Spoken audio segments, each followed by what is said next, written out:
عافیت.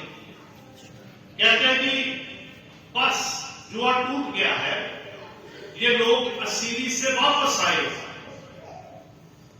خدا یرمیا کو کہتا ہے ایک لوہے کا کہ یہ اسیری اٹل ہے، جو لوگ غلامی میں گئے ہیں واپس نہیں آئے جب تک 70 سال پورے نہیں ہوئے. اب جو وہاں پہ بیٹھے ہیں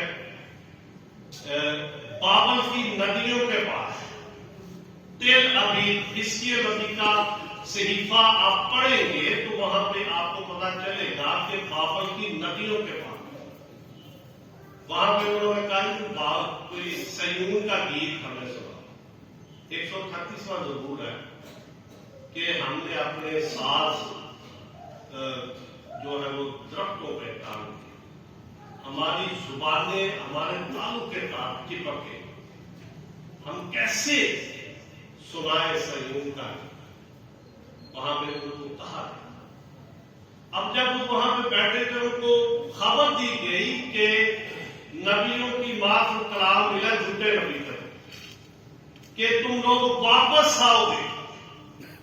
حزقیل نبی کو خدا نے نبوت کے لیے چنا، دانیئیل نبی کو خدا نے ان کو بتا یہیں رہے 70 سال کے لیے، یہاں سے نکلیں گے نہیں. اب دانیئیل نبی نے 9ویں باب میں دارا بادشاہ کی سلطنت میں ان برسوں کا حساب لگایا. اب وہ سمجھنا چاہتا ہے کہ خدا اس اسیری کو توڑتا کیوں نہیں. اس نے اپنے باپ دادا کے گناہوں کا اقرار کیا. اس نے کہا کہ ہم نے بغاوت کی، ہمارے باپ دادا نے کوئی اچھا کام نہیں کیا. تو نبیوں کی بات کلام دیتا نہیں سنا، نہیں عمل کیا. ہم شنوا نہیں ہوئے. اگر آپ دعا کو پڑھیں، دانیئیل نبی کی دعا کو جہاں پہ اگر آپ پڑھیں تو بڑا اس نے بڑے واضح طور پر خدا کے سامنے ان ساری باتوں کو رکھا. اگر آپ آج بھی ایسے دیکھیں، خداوند رسوائی ہمارے لیے ہے، ہمارے بادشاہوں میں، ہمارے عمرہ اور ہمارے باپ دادا کے لیے ہم، کیونکہ ہم تیرے گناہ گار ہوئے. خداوند ہمارا خدا رحیم و غفور ہے. اگر کہ ہم نے اس سے بغاوت کی، ہم خداوند اپنے خدا کی آواز کے شنوا نہیں ہوئے کہ اس کی شریعت پر جو اس نے اپنے خدمت گزار نبیوں کی معرفت ہمارے لیے مقرر کی عمل کرے. بغاوت کی ہم، تیرے شنوا نہیں ہوئے. اور یہ ساری دعاؤں کیسے کرتے ہیں؟ روزہ تار اوڑھ کر، راکھ پر بیٹھ کر. یہ تار وہ نہیں ہے جو زمین پہ جہاں پہ اسکول ہوا کرتا تھا کسی زمانے میں، اور تار جہاں پہ بچھا کر بچے بیٹھتے، یہ وہ تار نہیں ہے. یہ بکری کے چمڑے سے تیار کیا جاتا تھا، اسے پہنا جاتا تھا، اور جو یہ سکڑتا تھا انسان کے جسم کو تکلیف ہوتی تھی. روزہ رکھ کر، تار توڑ کر، رات پر بیٹھ کر خدا کا تعلق، نیت کے ساتھ، ایمانداری کے ساتھ اس نے یہ روزہ رکھا اپنی قوم کے لیے، اپنے وطن کے لیے، اپنے خاندان کے لیے، نیت کے ساتھ. اگر نیت میں فطور ہوگا تو خدا دعا روزے کو قبول نہیں کرتا. بعض لوگ روزہ رکھ لیتے، کہتے ہیں روزہ رکھنا ہے نا، نہ بائبل پڑھنی ہے، نہ دعا کرنی ہے، پوکھنا ہوتا. روزہ جب انسان رکھتا ہے، خدا کی طرف اسے رخ کرنے کی ضرورت ہے. جس طرح دانیئیل نبی نے کیا، اس نے پہلے خدا کی طرف رخ کیا، پھر اس نے روزہ رکھا. پھر اس نے ٹاٹ ڈالا، پھر اس نے راہ پر بیٹھ کر خدا کا طالب ہوا کہ خدا میرے ساتھ بات کرنا، اور جب اس نے دعا کی ہے خدا کے آگے ان ساری باتوں کو رکھا تو اس کی دعا فوراً قبول ہوئی۔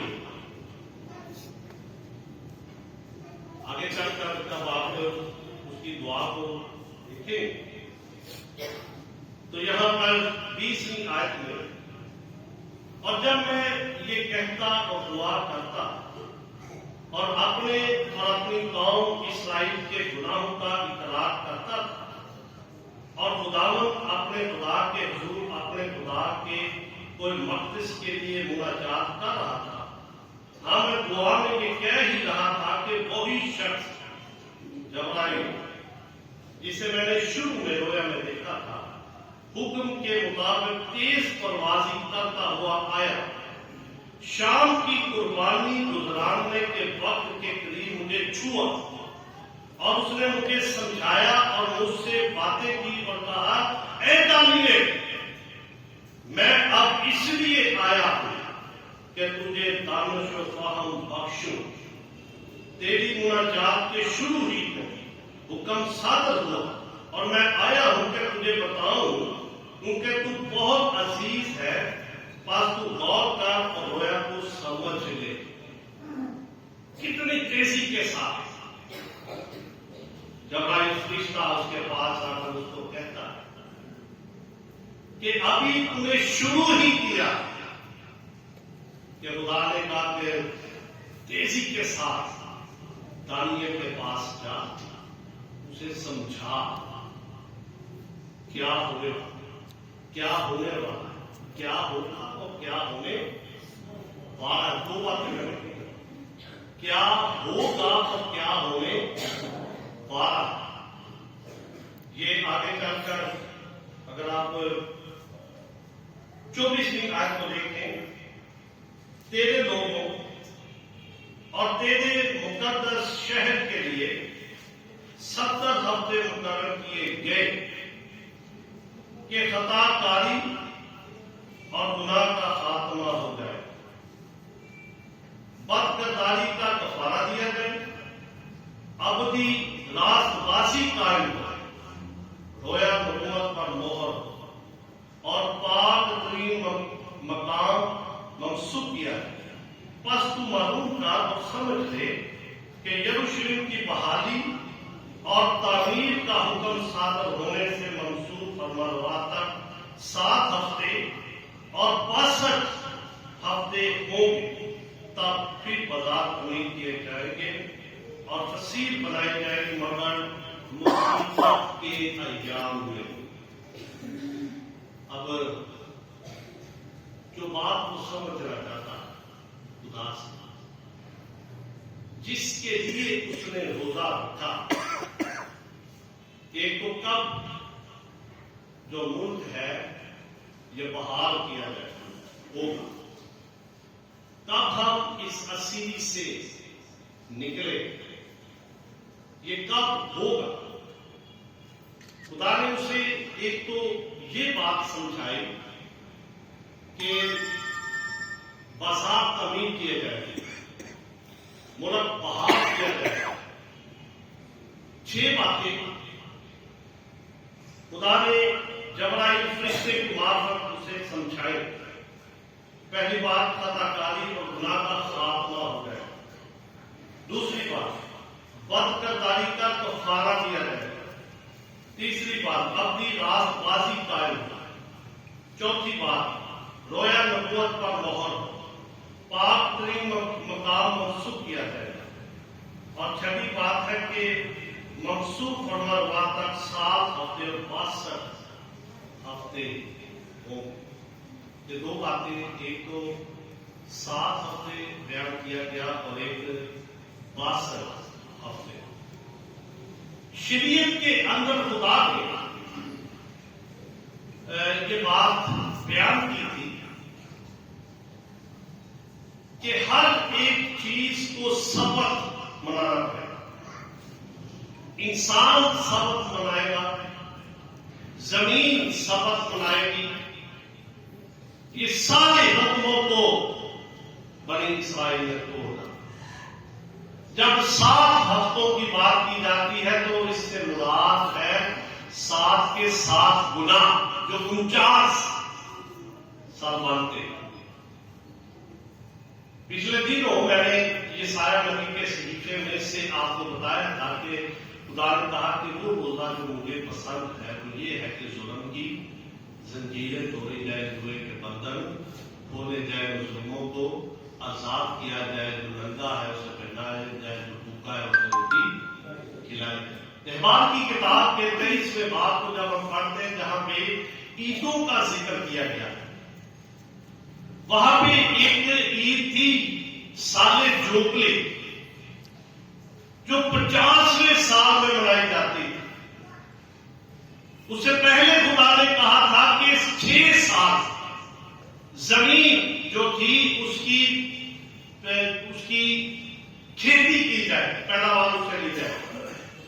6 سال میں خدا نے کہا کہ زمین میں سے اتنا اناج پیدا ہوگا کہ 7ویں سال تمہیں ضرورت نہیں پڑے، اور 7واں سال زمین آرام کرے۔ آرام نہیں کیا گیا زمین۔ ان حساب کے مطابق خدا نے 70 سال کے لیے ان کو بابل کی اسیری میں بھیجا۔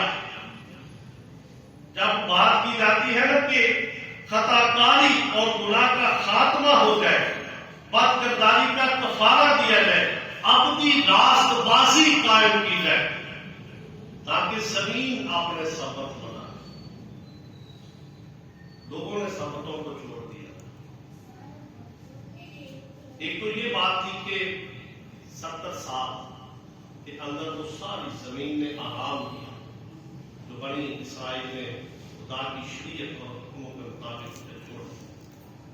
جب بات کی تو 62 ہفتوں کی 434 سال، اور یہ وہ عرصہ تھا جب بحال ہوئے بنی اسرائیل کے لوگ، لیکن ان کا اپنا کوئی بادشاہ نہیں۔ یکے بعد دیگر حکومتیں آتی رہیں، جس میں ہم سکندر اعظم کی حکومت کے بارے میں پڑھتے ہیں، اور پھر اس کی حکومت جب ختم ہوئی تو اس کے 2 جنرلوں کے اندر حکومت تقسیم ہوئی، پطرموسی خاندان، سلوکس خاندان۔ اگر آپ رومن کیتھولک ترجمہ مقابین کا مطالعہ کریں گے تو وہاں پہ آپ کو اس کا بیان ملے، جو بات خدا دانیل کو بیان کر کہ کیا ہوگا، کیا ہونے والا۔ وہاں پہ ان کے اپنے کاہن نہیں تھے۔ جب منصور قتل کیا جائے، پاک مقام جو تھے ان پر سور کی قربانی چڑھائی گئی۔ اگر آپ مقابین کی کتاب کو پڑھیں تو وہاں پہ آپ کو اس کا ذکر ملے گا۔ مقروحات، کاہن کا عہدہ اتنا اہم تھا کہ لوگ پیسے دے کر کہانوں کے عہدے کو لیتے۔ یہ ساری مصیبتیں، یہ ساری پریشانیاں دانیل کو بتایا گیا 62 ہفتوں کے اندر یہ سب کچھ ہوگا۔ اسیری تو ٹوٹ گئی، 7 ہفتوں کا جو ذکر کیا گیا۔ پھر اس کے بعد یہ بیان کیا گیا کہ خداوند یسوع مسیح جب آئے دوبارہ بازار تعمیر کیے جائے گے، بحالی ہوگی، یروشلم کو بنایا گیا، اور انہیں گلیوں میں سے خداوند یسوع مسیح کو گزارا گیا۔ ہم جانتے ہیں جب ہم اناجیل کا مطالعہ کرتے ہیں تو وہاں پہ یسوع مسیح کی موت کے بارے میں جب فتوے دیے گئے، اس پر سیاست ہوئی، تو یہ ساری باتیں دانیل کو سمجھائی۔ جب اس نے روزہ خدا کے حضور میں جھکا اور اس نے ان ساری باتوں کو اس پہ عیاں کیا۔ دانیل کے کتاب سے ہم سیکھتے ہیں کہ جب انسان نیت کے ساتھ روزہ رکھ کے خدا کی طرف رخ کرتا ہے، اور اس نے اپنی قوم کے لیے، اپنے خاندان کے لیے، اپنے وطن کے لیے ان باتوں کو سمجھنا چاہا،